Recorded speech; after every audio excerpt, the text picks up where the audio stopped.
Assalamualaikum warahmatullahi wabarakatuh. Bismillah, mari kita lanjut lagi belajar kita, ngaji kita. Jadi intinya ngaji filsafat itu ya ngaji, kita belajar ya. Segala yang di luar itu bonus. Jadi bonus itu ada, alhamdulillah, tidak ada ya, tidak masalah. Bahkan termasuk pemahaman kita, kepandaian kita, itu ya anugerah sebenarnya bonus. Karena yang bisa kita lakukan hanya belajarnya. Maka ayo kita mulai ya, nawaitunya belajar. Baik, kita mulai nggih.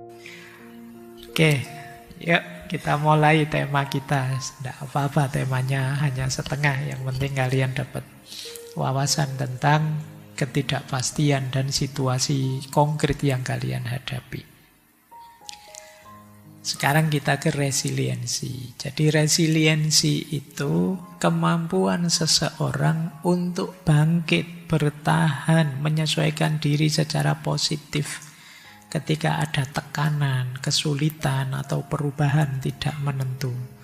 Jadi kan tadi zaman itu betapa chaosnya, betapa tidak terduganya, betapa tidak pastinya. Kita memerlukan resiliensi, ketangguhan, ketahanan. Ada yang menyebut resiliensi itu daya lenting, daya fight back. Seperti pegas. Kalian ngerti pegas ya, per. Per itu kalau ditekan keras, dia baliknya akan keras. Mungkin kalian, saya tidak tahu, masa kecilmu ngerti tidak mainan yang kalau ditaruh mungkin di bawahnya ada besinya itu. Kalau kamu miringkan ke sini, dia tetap akan balik ke sana. Tidak bisa dijatuhkan. Mungkin dulu waktu kamu kecil kamu pakai latihan tinju itu. Kamu seneng karena dia setiap kali ditinju dia balik lagi, dia balik lagi. Daya pegas, daya lenting. Itu resiliensi namanya. Kalau untuk ketahanan batinmu. Jadi satu kondisi di mana kalian begitu kuatnya, begitu tangguhnya, sehingga sekeos apapun, sekacau apapun situasi, kalian masih bisa tegak kembali. Itu yang disebut resiliensi. Nanti ada individual, ada kolektif, ada spiritual, filosofis. Kalau individual secara psikologi, resiliensi itu kapasitas kemampuan kita untuk bisa mengelola stres, trauma, kegagalan, sehingga kita tidak menghancurkan diri kita. Jadi jatuh bangun lagi, itu resiliensinya tinggi berarti. Kalau secara sosiologi ya komunal, bersama-sama, kolektif. Ada bencana kita bisa bangkit lagi. Ada perubahan besar kita tetap bisa survive. Nah ini resiliensi sosial namanya. Kelaparan sih luar biasa tapi tetap bisa survive lagi. Berarti resiliensinya hebat. Kalau yang spiritual, filosofis, biasanya daya jiwa untuk tetap tegar, tetap ikhlas. Sesulit apapun situasi hidup bisa menemukan makna di balik segala kepahitan hidup. Nah, ini spiritual namanya. Jadi resiliensi itu mungkin bisa kalian definisikan daya tahan diri, daya untuk bangkit, daya untuk melenting kembali menghadapi kesulitan-kesulitan hidup.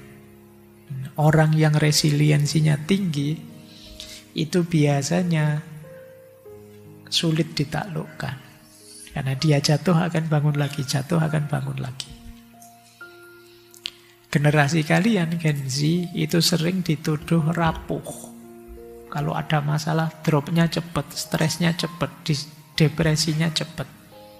Solusinya apa? Resiliensimu tingkatkan. Biar tidak gampang stres, biar tidak gampang drop. Ya mulai besok latihan ya, latihan kuat. Nanti ada caranya.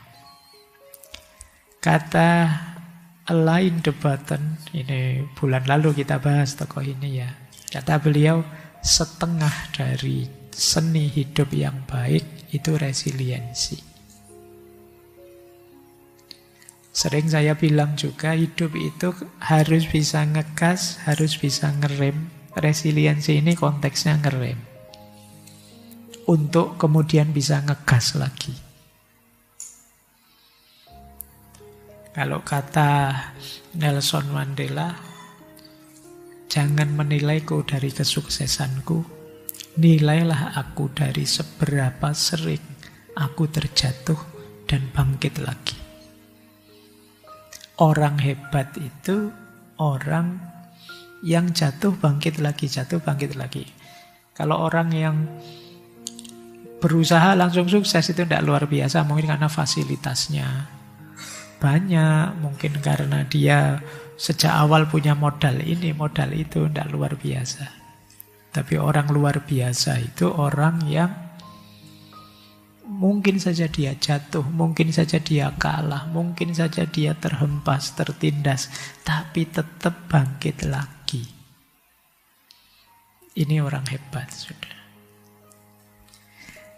Jadi kalau kalian ingin jadi orang hebat, kuatkan resiliensimu.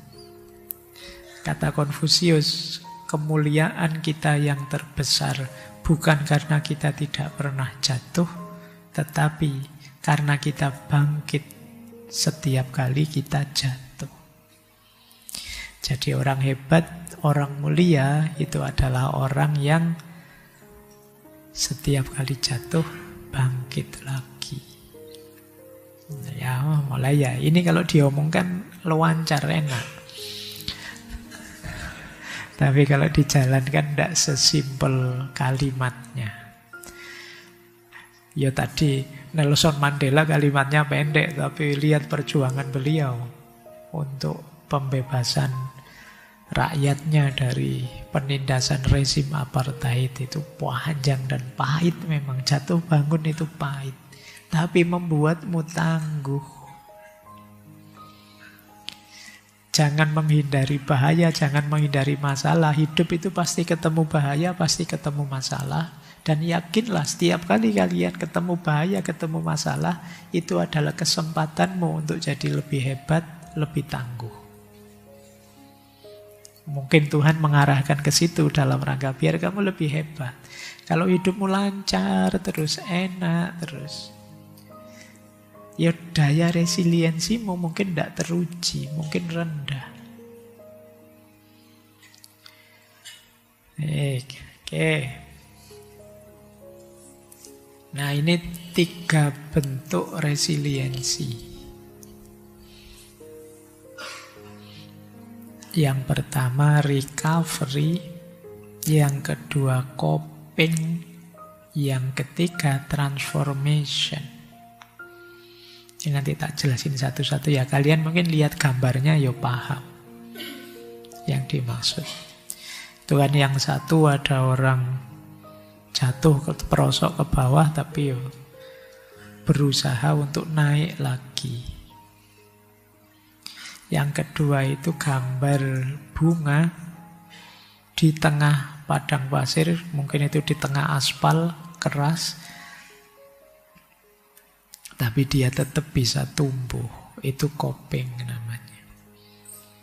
Yang ketiga, kupu-kupu. Dari berat dan pahitnya transformasi dia dari kepompong, pada akhirnya dia jadi kupu-kupu. Oke. Sekarang sesuaikan dengan narasi hidupmu masing-masing. Bisa ndak kalian recovery, coping, dan transformation ini?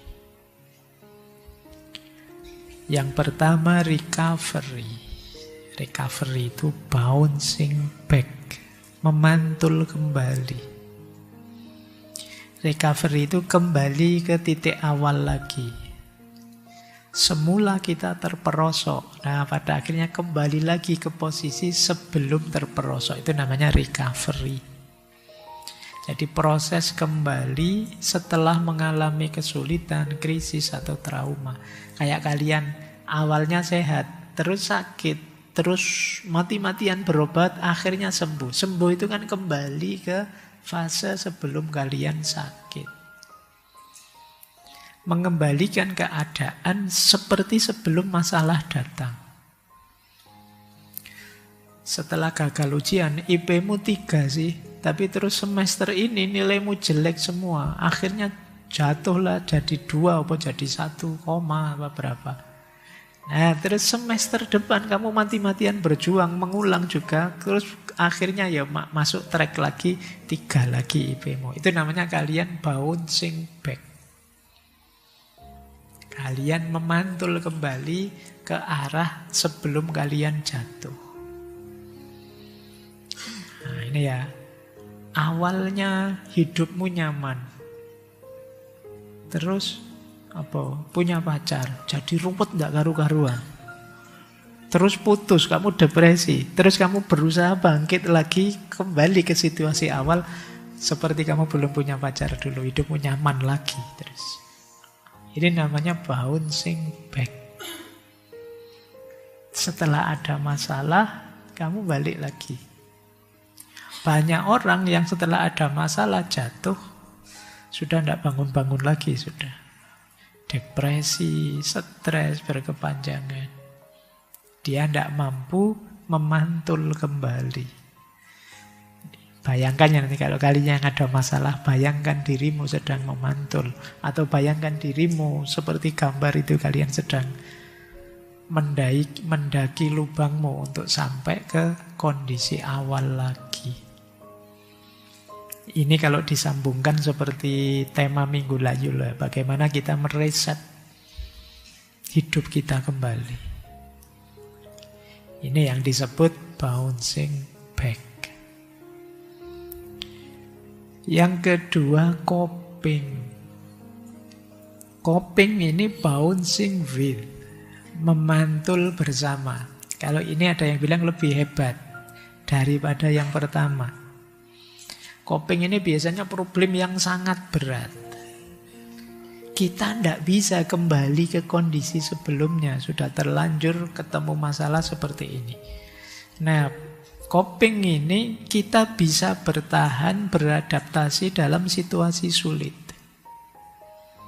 Tidak sekedar kembali ke kondisi semula, tapi kita hidup berdampingan dengan tantangan dan tetap tumbuh dalam keterbatasan kita. Kalau ini mungkin kalau dihubungkan nilai tadi, nilaimu jatuh sampai 2, naik lagi tidak mungkin, sudah semester 14. Nah, kalian tidak mungkin bouncing back. Yang bisa kalian lakukan apa? Bouncing with. Ya sudah Pak, IP saya mungkin ditakdirkan cuma 2, tapi dengan IP 2, ini saya akan pantang menyerah. Saya akan berjuang, tidak mau kalah dengan yang IP-nya 3 ke atas. Nah, ini namanya bouncing with.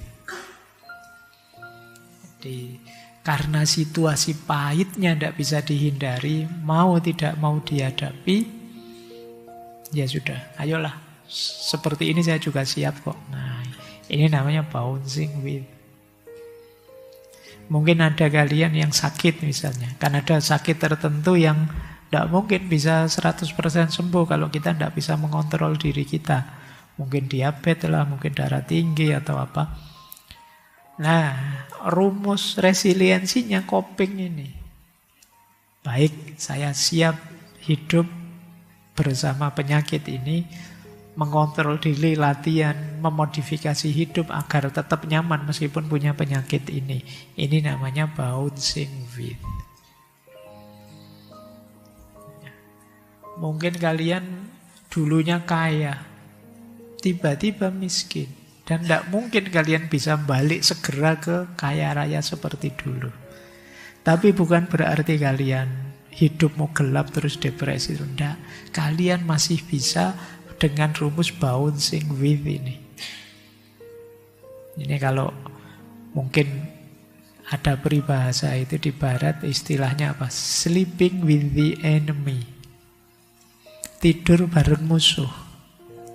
Sebenarnya kalian tidak suka, tapi ya tidak apa-apa, mau gimana lagi. Jadi kalau kalian mikir hidupmu di dunia ini dengan segala ancaman gempa bumi, kiamat, dan macam-macam, itu kan ada yang bilang secara ekologis kita itu sleeping with the enemy. Tapi dengan kemampuan resiliensi ini, meskipun tidurnya bareng musuh, tetap kita bisa enak tidur, ya ngorok, ya seneng, tidak ada masalah. Ini namanya bouncing with. Jadi istilahnya memantul bersama.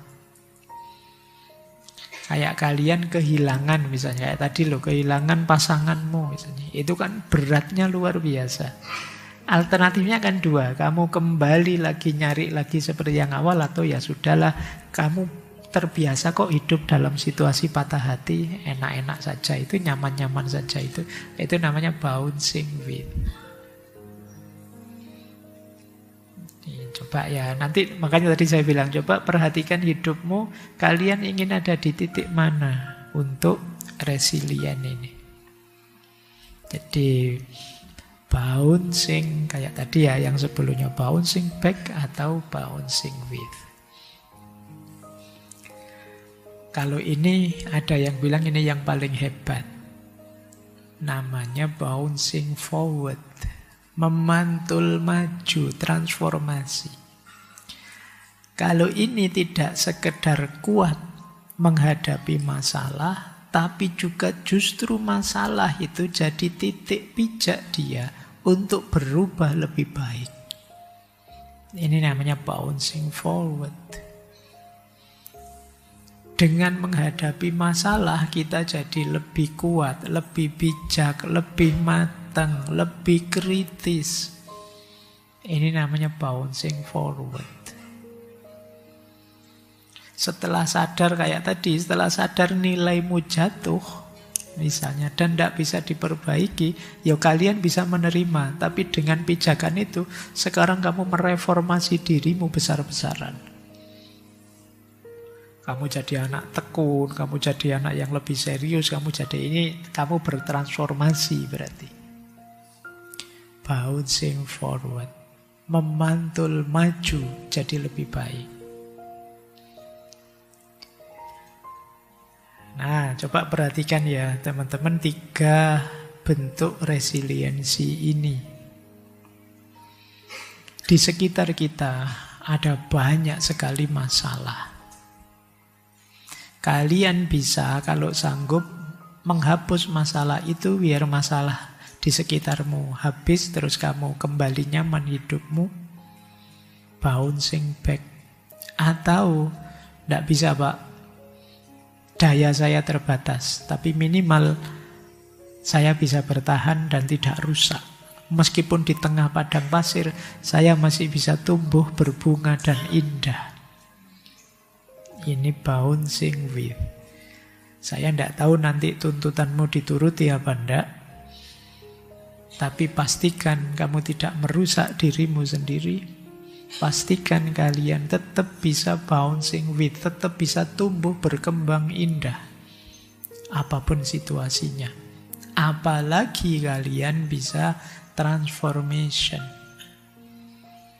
Dengan berpijak pada masalah itu, kalian jadi lebih hebat.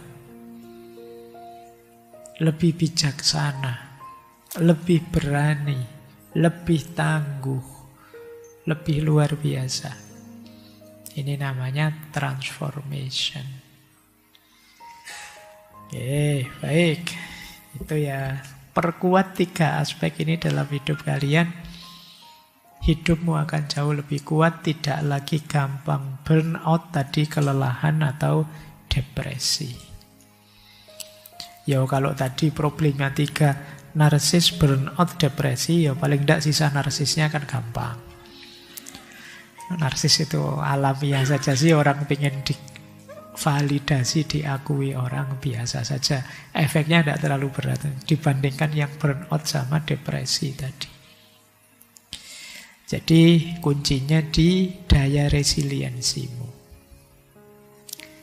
Baik, sekarang kita cek gimana sih caranya mengembangkan resiliensi. Saya mencatat setidaknya ada 8 cara untuk mengembangkan resiliensi. Yang pertama, tentu saja apapun yang berhubungan dengan self-improvement, perbaikan diri, itu harus diawali dari self-awareness. Mengenali diri kita sendiri. Ya enggak mungkin lah kita bisa bertahan tanpa mengenali diri kita. Jadi diawali self-awareness. Emosi-emosi kita, pola pikir kita, kelemahan, kelebihan kita. Ayo kita kenali. Tanpa kita kenal diri kita, ya bagaimana kita bisa bertahan menghadapi situasi zaman yang tadi tidak pasti, chaos dan lain sebagainya. Jadi syarat pertama adalah membangun kesadaran diri, sadari. Saya tidak tahu dalam sehari-hari sejauh mana kalian hidup dengan sadar. Keputusan-keputusanmu hasil renungan yang matang, tidak sekedar ikut arus. Jadi sadari dirimu, sadari setiap keputusanmu. Dengan dasar mengenali emosi, pola berpikir, kelemahan dan kelebihanmu. Kalau sudah sadar, terus yang kedua mengelola pikiran. Ini uraian panjangnya boleh kembali ke sesi mindset dulu. Kita ada ngaji filsafat tema mindset. Misalnya gini, mengelola pikiran itu. Self-talk kita, mari ngambil self-talk yang positif, jangan yang negatif. Jadi self-talk positif itu apa? Pernyataan kita untuk diri kita sendiri. Aku sebenarnya bisa kok. Mungkin kemarin kurang tekun saja, besok aku akan lebih tekun. Ini lebih positif daripada kalian bilang, aku gagal, memang aku ini tidak cakep, aku ini tidak. Ini self-talk negatif. Bikin self-talk positif. Kalian nembak ditolak, yo, biasa hidup itu ada diterima, ada ditolak. Sebenarnya dia tidak sadar saja sih nolak saya misalnya gitu. Dia tidak tahu istimewanya saya gitu. Istimewanya saya itu ditolak tapi tetap wah gitu. Kayak pokoknya kamu ngomong dengan dirimu yang positif saja. Seandainya ada kelemahan, bahasakan itu sebagai tantangan. Bukan kelemahan yang menjatuhkan kita. Terus reframe. Reframe itu ya kita ngasih frame baru. Kita berhadapan dengan masalah itu kita melihatnya bukan wah ini menjatuhkan, ini enggak. Kita membacanya ini peluang untuk saya tumbuh. Ini peluang untuk nambah pengalaman. Ini peluang untuk latihan berani. Ini peluang. Ini reframing namanya. Jadi ini berhubungan dengan mengelola pikiran. Kemudian latihan menerima hal-hal yang di luar kendali dan mengubah hal-hal yang bisa kita ubah. Ini sama ya, di Stoik juga ada banyak pandangan itu. Jadi ini kunci kedua. Pikiran kita nanti jadi sumbernya ketenangan hidup. Yang ketiga, ya kalau ini niscaya ya, kesehatan fisik. Ya tetap kalian harus sehat. Sejernih apapun pikiranmu, kalau tidak sehat, ya lemes. Tidak ada gunanya. Pikiranmu tinggi-tinggi kalau kamu sakit. Gaya hidupmu yang sehat. Kemudian kuatkan jaringan sosial. Nyari circle yang mendukung. Jangan circle yang toksik. Nanti mungkin minggu ketiga ya, bulan ini kita membahas support system. Antara lain jaringan sosial yang mendukung. Penting adanya teman, jangan gaya kita itu tidak mungkin hidup sendirian tanpa bantuan orang lain. Akan selalu ada kepentinganmu dengan orang lain. Bahkan misalnya kajian kayak gini tuh, kamu Pak, saya datang sendirian kok Pak, duduk sendirian, tidak butuh anu lain. Bayangkan kalau lingkunganmu tidak support, misalnya beberapa ada yang seneng sandal-sandal yang bagus terus sandalmu hilang, itu kan tidak bisa, kamu tidak ada hubungan dengan yang akan selalu ada hubunganmu dengan orang lain. Seintrovert apapun dirimu, emangnya kamu tidak pakai baju? Bajumu itu apa ya? Kamu nanam kapas sendiri, kamu memintal sendiri, bikin kain sendiri kan? Ya tidak.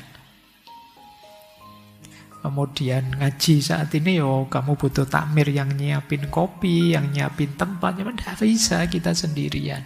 Support system penting. Maka membangun resiliensi juga perlu jaringan sosial yang mendukung. Kemudian tentu saja spiritualitas bisa menguatkan resiliensi. Sabar, tawakal itu menguatkan sudah. Kemudian belajar dari kegagalan. Setiap kali gagal, coba kalian tanya, aku bisa belajar apa dari sini? Apa yang harus saya tingkatkan biar tidak gagal lagi? Jadi kamu malah upgrade setelah gagal. Setiap kali jatuh, jadi modalmu untuk lebih kuat, lebih kokoh. Membangun resiliensi juga, kalian harus berlatih untuk fleksibel dan adaptif. Zaman berubah-ubah, situasi naik turun di luar kontrolmu. Mungkin kamu tidak bisa mengubah situasi, tapi kalian bisa mengontrol, mengendalikan dirimu. Mungkin caramu beraktivitas, caramu bekerja, dan lain sebagainya sesuaikan dengan kondisi. Jadi orang yang fleksibel, tidak kaku. Nah, kalau kalian tidak kaku, itu lebih mudah menyikapi perubahan-perubahan situasi. Kemudian mendukung resiliensi juga adalah punyalah harapan tapi yang realistis. Ya, punyalah cita-cita tidak masalah, tapi juga yo jangan berlebihan. Jadi gantungkan cita-citamu setinggi mungkin. Gantungkan cita-citamu setinggi-tingginya, tapi yang mungkin. Yang tidak mungkin yo jangan ditarget. Kenapa? Sumbernya stresmu. Sumbernya depresimu. Mimpimu terlalu besar. Nah, ini menguatkan resiliensi. Pada akhirnya nanti saya pakai begini. Jadi itu indikator cara melatih resiliensi ya. Jadi resiliensi itu ada banyak dimensinya. Ada pikiran, emosional, sosial, spiritual, praktis, dan fisik. Yang pikiran itu berarti tadi ya, memahami, memberi makna, melihat dengan frame yang berbeda. Nah itu pikiran. Berarti kalian cara melatihnya, melakukan reframing, latihan menulis jurnal, latihan menulis pelajaran dari setiap kesulitanmu. Itu melatih kemampuan resiliensi kognitifmu. Kemudian emosinya juga dilatih. Mengendalikan cemas, takut, marah, gimana caranya tenang. Misalnya, itu saya kasih contoh ya, caranya. Biasakan tidak terburu-buru. Kalau emosinya terlalu melonjak-lonjak, pause sebentar. Apa pause itu? Berhenti sebentar. terlalu senang, atau terlalu sedih, atau terlalu marah, atau terlalu kecewa, itu kan sedalam itu yang kamu rasakan. Coba jangan memutuskan apa-apa dulu, berhenti dulu sebentar. Kalau mengikuti hadis itu kan, kalau kamu marah sedang berdiri, duduklah. Sedang duduk, berbaringlah. Itu maksudnya berhenti dulu. Jangan melakukan apa-apa, jangan memutuskan apa-apa. Ini dalam rangka mengendalikan emosi. Kemudian secara sosial, tadi ya nyari jaringan, nyari teman. Bangun relasi yang tulus, tidak sekedar formalitas. Cari komunitas yang memungkinkan kalian belajar empatik. Bukan komunitas yang hanya nyari seneng-seneng saja, kemampuan sosial skillmu tidak meningkat. Secara spiritual juga begitu ya. Secara spiritual, perbanyak ibadah, zikir, kemudian banyak baca-baca buku filsafat misalnya. Itu kan meningkatkan spiritualitasmu. Paling tidak kan kamu tidak mikir macam-macam. Yang dipikir maca buku tidak paham-paham. Itu kalau tidak jadi marah, tidak jadi kecewa. Kamu tuh sumpek baca buku filsafat, Pak, tidak paham-paham saya, Pak. Itu paling tidak teralihkan sebentar. Nah, ini spiritual. Ya kan resiliensimu akan lebih kuat kalau kamu sadar tujuan. Nah, tujuan itu bisa diambil dari filosofi hidupmu atau makna-makna spiritual.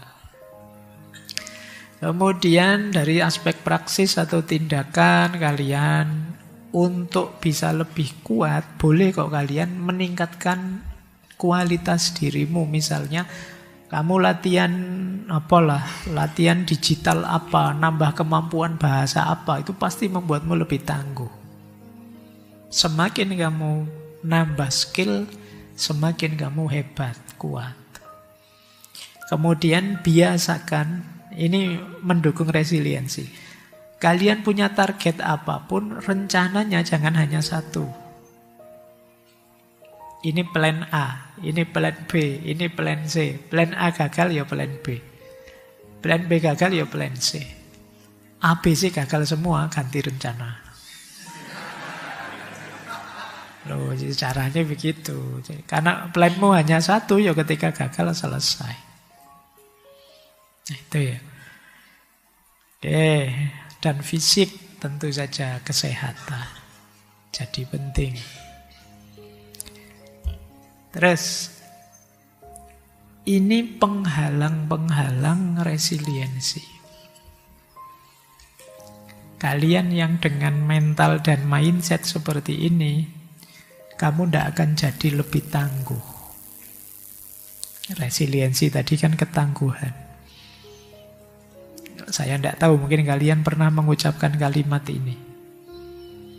Misalnya kalian bilang, padahal itu jelas-jelas kamu yang gagal. Tapi kamu bilang, itu bukan salahku. Aku ini hanya korban. Dosennya saja yang tidak fair, tidak adil. Teman saya saja yang usil sehingga saya tidak lulus. Kamu selalu nyari kambing hitam, menyalahkan yang lain. Ya kamu tidak jadi kuat. Karena kamu lari dari masalahmu. Jadi, ya kalau memang kalian yang variabel gagalnya, bilang iya, saya yang gagal. Nah, tapi besok akan saya perbaiki kurangnya apa. Atau yang kedua, kalian merasa, wah ini sudah rusak total, tidak mungkin bisa diperbaiki, Pak. Sudahlah. Nah, ini juga pasti kalian tidak akan dapat apa-apa dari kegagalan. Kalian merasa gagal, jatuh sejatuh-jatuhnya. Tidak mungkin bangkit lagi. Apalagi terus kalian bilang, tidak ada gunanya saya berusaha, Pak. Sudah, saya ini memang mungkin levelnya cuma segini. Selesai, kalian tidak akan jadi lebih kuat. Atau kalian protes, mengapa harus aku yang gagal? Apa salahku? Apa dosaku? Tiap hari bikin puisi ya. Ya sudah, kamu tidak jadi resilient, kamu tidak jadi tangguh, tidak jadi kuat. Kamu tidak percaya dengan kenyataan hidupmu. seharusnya tidak terjadi. Ya, itu sama saja, meratap, lari. Dan yang paling sering mungkin kita yang terakhir itu, takdir, Pak, sudah. Kalau sudah takdir itu kamu sudah macet sudah di situ. Ada apa-apa takdir. Oke ya, coba diingat-ingat kalian, semoga tidak ada cara berpikir begini.